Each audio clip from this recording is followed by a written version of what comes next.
பொதுவாக மக்கள் தலைவலியில் ரொம்ப கஷ்டப்படுறாங்க. பொதுவாக ஆஃபீஸ்லேருந்து வீட்டுக்கு வந்துட்டு தலைவலி வந்துச்சுன்னா அவங்களால எதுவுமே பண்ண முடியாது. அன்றைக்கி நைட்டு ஃபுல்லாக போயிடும் அவங்களுக்கு. ஸோ அப்படி அந்த மாதிரி சிச்சுவேஷன் இருந்ததுன்னா நீங்கள் வீட்டிலேயே எளிதாக உங்களுக்கு சிகிச்சை எப்படி செஞ்சுக்கிறது அப்படிங்கிறத பற்றி பார்ப்போம். இப்போ இந்த கட்டவிரல் இருக்கு இல்லையா, இந்த கட்டவிரலில் ஃப்ரண்ட் போர்ஷன் இருக்குது பாருங்கள், இதுதான் உங்களுடைய ஃபேஸ். கட்டவிரலுடைய பேக் போர்ஷன் இருக்கு இல்லையா, இந்த பகுதி இது வந்து உங்களுடைய பின்னந்தலை. கட்டவிரலில் கீழ்ப்பகுதி பின்னால் இது கழுத்து, முன்னால் தொண்டை.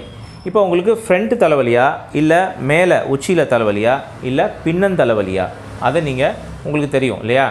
ஸோ ஃப்ரண்ட்டு தலைவலி அப்படின்னா முன் நெற்றியில் உள்ள அந்த தலைவலி அப்படின்னு சொன்னால் இதுதான் உங்கள் கட்டவிரலில் முன் நெற்றியினுடைய ஏரியா. இந்த இடத்துல நம்ம என்ன பண்ணணும்னா மெதுவாக கையை வச்சு அப்படியே அழுத்தம் கொடுக்கணும்.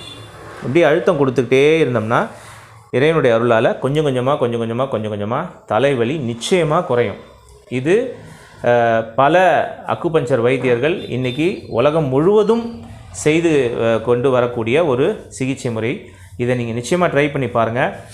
இன்றைக்கி தலைவலினா உடனே நம்ம வந்து அடடா இன்றைக்கி ஃபுல்லாக போச்சு, நம்மளால் எந்த வேலையும் செய்ய முடியாது அப்படிங்கிற மாதிரி இல்லை. நீங்கள் அலுவலகத்தில் இருந்தாலும் சரி, இல்லை ஒரு முக்கியமான நிகழ்ச்சிக்கு போயிருக்கீங்க, அங்கே தலைவலி வந்துருச்சு, ஐயோ என்ன பண்ணுறதுன்னு தெரியலையே, ஒன்றுமே கவலை வேணாம். இம்மீடியட்டாக நீங்கள் என்ன பண்ணுங்கள், இதை ப்ரெஸ் பண்ணிக்கிட்டே இருங்க. நான் நிறைய பேருக்கு இந்த தலைவலிக்கு நான் வந்து இம்மீடியட்டாக சிகிச்சை கொடுத்துருக்கேன்.